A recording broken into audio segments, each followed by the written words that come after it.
So ఇట్లా so నేనేమంటున్నానంటే రాముడి పేరు మీద మీరు ప్రచారం చేసుకోవడము ఇప్పుడు ఈ ఎలక్షన్ టైంలో ఇది కరెక్ట్ కాదు, ఇంత ఆర్భాటం కాదని పుల్లారావు గారు చెప్పింది నేను కరెక్ట్గా అంటున్నా. ఇప్పుడు ఇన్ని కోట్లాది రూపాయలు రాముడి మందిరానికి వెచ్చించాల్సిన వాటి మీద ఎవరో చందాలు ఇచ్చారు ఏమి ఇచ్చారు అని చెప్తున్నారు కదండి. ఇప్పుడు దానికి ప్రాధాన్యత ఇచ్చేదానికంటే మీరు ప్రజాస్వామ్య పద్ధతిలో ఎన్నుకోబడిన ఒక ప్రధానిగా ఎన్నుకోబడిన వాళ్ళు మీకు ప్రజల కష్టాలు చూస్తారా? రాముడు బాధపడుతున్నాడు, ఆయన గుడి కట్టలేదని మనకి మీకు కళ్ళు వచ్చి చెప్పినట్టు నువ్వు రామ మందిరం కడితే ఇప్పుడు దాని గురించి ఇప్పుడు మాకు అవి కాదండి కావాల్సింది. మాకు కావాల్సింది గుడి కావాలండి, బడులు కావాలా, మాకు బడులు కావాలండి. మాకు అంబేద్కర్ అబ్బా మీరు ఉండండి, మీకు రాముడు మీ మనసులో ఉన్నాడు, మీ దేవుడా కదా మీరే పెట్టుకోండి. మా మనసులో ఉన్నాడు మాకు తెలుసు, మీకు ఇప్పి మేము ఆంజనేయులాగా చూపించలేము. ఎవరు దేవుడిని వాళ్ళ మనసులో ఎవరి మతాల్లో ఎవరి ఇంట్లో వాళ్ళు పెట్టుకొని ఉంటారు. దానికి మీకు చూపించి మీకు సర్టిఫికేట్ తీసుకోవాల్సిన అవసరం మాకు బీజేపీ నుంచి మాకు లేదు. మేము వ్యక్తిగతంగా వస్తే వస్తారు, లేకపోతే లేదు. కోట్లాది మంది జనం అక్కడ పోతున్నారు. ఇవాళ కాంగ్రెస్ పార్టీ హిందూ వ్యతిరేకి, కాంగ్రెస్ పార్టీ రాముడు వ్యతిరేకి అనే ముద్ర మీరు వేసుకుదలుచుకున్నారా? అలా మళ్ళీ హిందూ హిందూ అంటాడు. నేను ఒకటే మాట ఒకసారి పనిచేశానని తమ్ముడు మా సోదరుడు చెప్పాడు కదా, పుల్లారావు గారు మీరు కూడా వినండి, ప్రజలు కూడా వినండి. నేను తొగాడియా గారి మీటింగ్కి వెళ్ళానండి.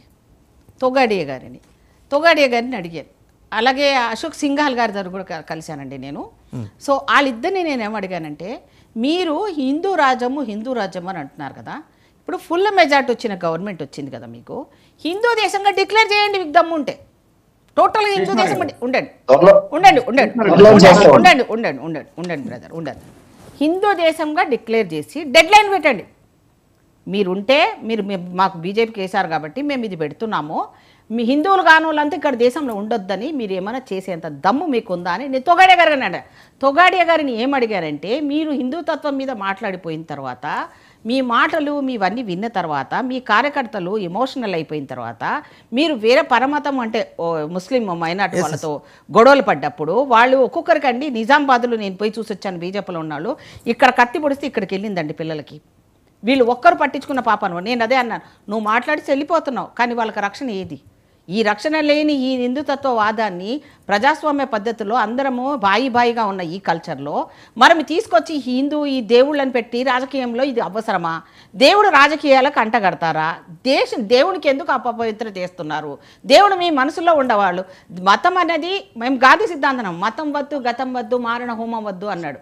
మాకు మతం గీతం అది పర్సనల్, అది మేము ప్రజల కోసం వచ్చిన వాళ్ళము, ఒక ప్రధానమంత్రిగా మిమ్మల్ని ఎన్నుకున్నాము, ప్రజల సంక్షేమం కోసం చూడమంటున్నాం తప్ప మీరు వ్యతిరేకులు, మీరు హిందుతత్వులు అంటే మేము ఎక్కువ రోజులు పాటించాం, మమ్మల్ని ఎవరు అడగలేదే.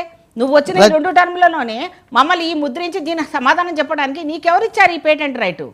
మీరంతా హిందువులు అని చెప్పి అడగడానికి పేటెంట్ రైట్ మీరు ఎవరు అడుగుతారు మమ్మల్ని? అంతగా హిందుతత్వం గురించి మాట్లాడుతున్నారు కదా, స్త్రీని గౌరవించాలి, సాంప్రదాయంగా ఉన్న స్త్రీ సనాతన ధర్మం గురించి మాట్లాడే వీళ్ళు ఈ రోజు మోడీ ఇనాగరేషన్ చేస్తానంటుండ ఆయన భార్య బతికుండంగా.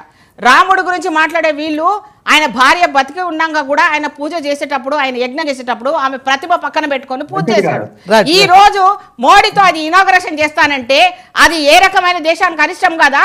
ఈ రోజు మహిళ ఆవిడ బతికుండంగా కూడా ఆయన అలాగే ఉండి ఆ రకంగా రామ జన్మభూమిని ఆయన చేతుల మీదుగా మీరు చేయిస్తా అంటే హిందూవాదులు, సనాతనవాదులు, వీళ్ళంతా సాంప్రదాయవాదులు ఎందుకు దాన్ని ఎదుర్కొంటలేరు?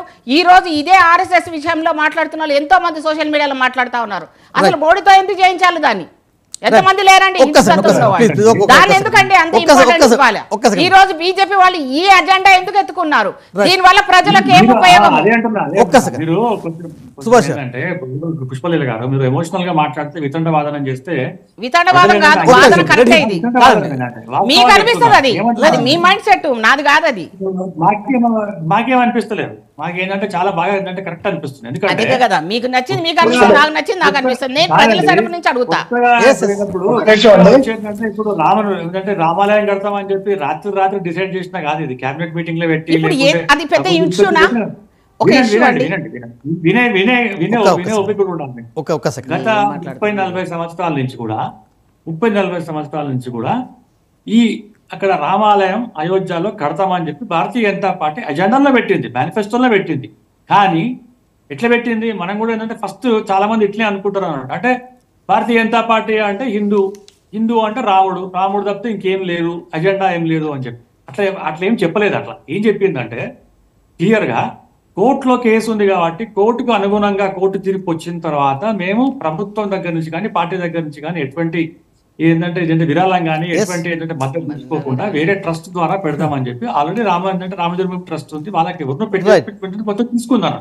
నేను ఏమంటున్నాను, మీకు కనుక ఇష్టం లేకుంటే, కాంగ్రెస్ పార్టీకి ఇష్టం లేకుంటే మీరు ఏంటంటే మేము రామని చెప్తాను, అంతేగాని ఇది మతతత్వం దానికి ఏంటంటే మన ఏంటంటే ఒక ఏంటంటే కలర్ పెట్టేసి హిందుత్వం అని చెప్పి కలర్ గుర్తేసేసి అది మీరు అంటున్నారు కదా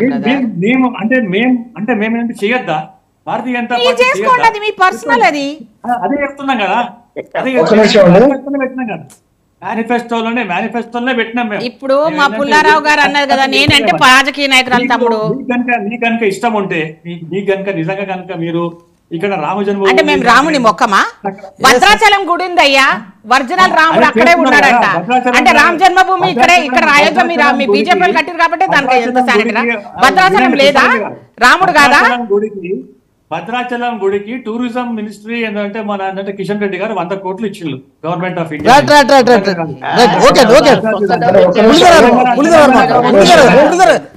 రాముడు గోల్కొండ కిలా గుడి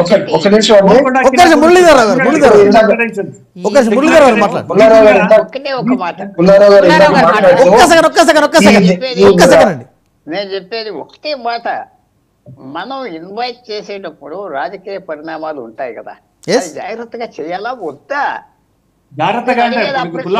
అది కాదు. నేను ఇంకో విషయం కూడా మీకు చెప్తున్నా, ఒక్క నిమిషం సుభాష్ గారు. తిరుపతి నేను చిన్న వయసు 2వ సంవత్సరం నుంచి వెళ్తా వచ్చి 15 సంవత్సరాల క్రితం ఎందుకు మానేశానో చెప్తున్నా. ఎందుకు మానేశానంట, ఏంటి మనం ఎవరికో చెప్పాలి, ఆ బ్రోకర్ ఎవడో వస్తాడు, అదేదో పెద్ద మానేసా. నాకు వెళ్ళటం ఇష్టం లేదని కాదు, ఎవరైనా పెద్ద ఫంక్షన్ పెట్టి మ్యారేజ్ పెట్టి నన్ను పిలిస్తే వెళ్తున్నాను సరదాగా. కానీ ఇదేంటి మనకి, అది ఫోన్ చేయాలి, ఇది ఫోన్ చేయాలి, అది ఫోన్ చేయాలి, ఇది తేవాలి, నాకు కుదరదు. నేను అడిగేది ఒకటి, ఇది పద్ధత, ఎందుకు చేయాలి, ఎందుకు డేర్ చేయాలి? ఇప్పుడు నేనే ఉన్నా, కృష్ణదేవి గారు మంత్రిగా ఉన్నారు, పుల్లారావు గారికి ఏదో రావాలి డబ్బు గవర్నమెంట్ నుంచి, ఆయన వచ్చి తీసుకోమనంటే నేను వెళ్తానా? ఆయన వచ్చి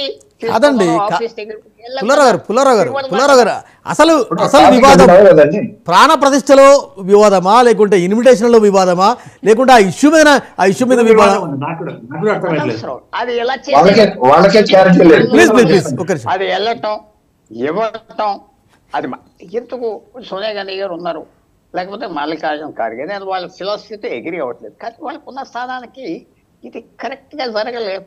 ఎస్, ప్రధానమంత్రి డైరెక్ట్గా ఇన్వైట్ చేస్తున్నా, నేను హ్యాపీ అవుతుంది వాళ్ళకి.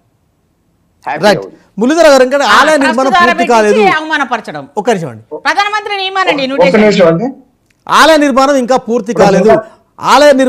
పూర్తి కాలేదు, అందుకే మేము రావడం లేదనేది కూడా వాళ్ళ అదొక కారణం కూడా చెప్తున్నారు కాంగ్రెస్ పార్టీ. ఇప్పుడు నేను 3 విషయాలు చెప్తాను. ఇందాక పుల్లారావు గారు మాట్లాడుతూ ఇంత హడావిడిగా ఇవన్నీ చేయటం అవసరమా అని అడిగారు. పుల్లారావు గారు ఇల్లు ఒక్క నిమిషం వినండి, నేను చెప్పేది వినండి. హడావిడి కాదు, ఈ టెక్నిక్ ఇలా చేయటం, ఈ టెక్నిక్ చెప్తాను వినండి. నేను కష్టపడి రూపాయి కూర పెట్టుకుని ఒక గృహప్రవేశం ఇల్లు కట్టుకుని గృహప్రవేశానికి నాకు తెలిసిన వాళ్ళకి, బంధువులకి, స్నేహితులకి, చుట్టుపక్కల వాళ్ళకి, ఇష్టం ఉన్న వాళ్ళకి, ఇష్టం లేని వాళ్ళకి, నాకు వ్యతిరేకులు కూడా నేను ఇన్విటేషన్ ఇస్తాను. అది వాళ్ళ విఘ్నతను బట్టి, వాళ్ళ అవసరాన్ని బట్టి, వాళ్ళ అవకాశాన్ని బట్టి వస్తారో రాదో వాళ్ళు నిర్ణయించుకుంటారు. ఇది పూర్తిగా వ్యక్తిగతం అని మీరు చెప్పారు, ఇది పూర్తిగా వ్యక్తిగతం. ఇష్టం ఉన్న వాళ్ళు వచ్చి నా గృహప్రవేశానికి వచ్చి నేను ఒక నిమిషం ఏంటండి, నేను పెట్టే ప్రసాదం తింటామో వెళ్తామో భోజనం చేసి వెళ్తారు. రాని వాళ్ళు గేటు బయట ఉంటారు, ఇంకా రాని వాళ్ళు దూరంగా బయట ఉంటారు.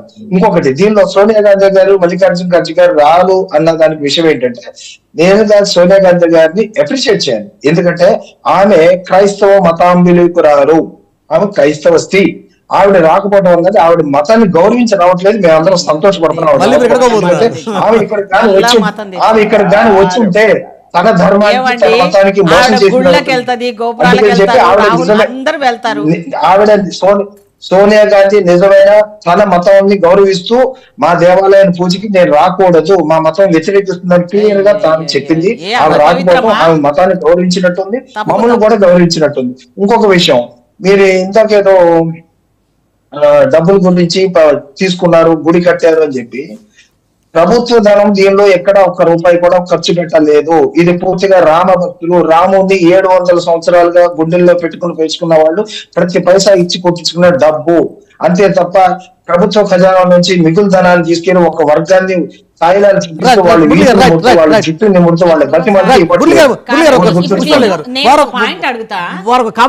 వాళ్ళు మాట్లాడే దాంట్లో అవన్నీ క్రైస్తవులు వాళ్ళ గురించి నేనేం మాట్లాడతాను.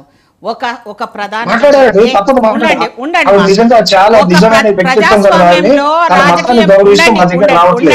ఉండండి. మేము ఎమ్మెల్యేగా మంత్రిగా నేను ప్రమాణ స్వీకారం చేసినప్పుడు నేను ఏ కులానికి ఏ మతానికి సంబంధించినవి కానీ ఎలాంటిది కానీ చేయకూడదు. అయ్యో మరి ఇది ఉండండి నన్ను మాట్లాడండి బాబు. రాజకీయ నాయకులకు ప్రధాన మంత్రులు పెద్దలు ఎవరు కూడా